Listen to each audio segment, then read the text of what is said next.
Cats meow.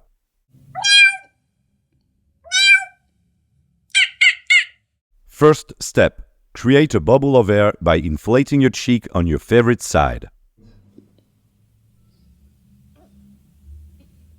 Hold this position and expel the air through your mouth by slightly opening it.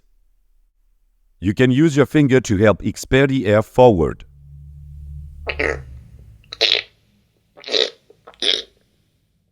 Now, expel the air backward in an horizontal way while performing the previous steps. You can still use your finger to guide the air in the right direction.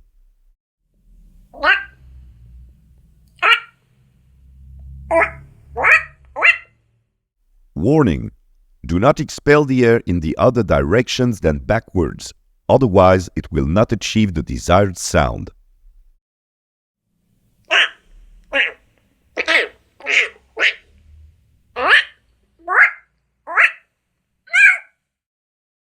Job done. Time to freestyle with your new sound.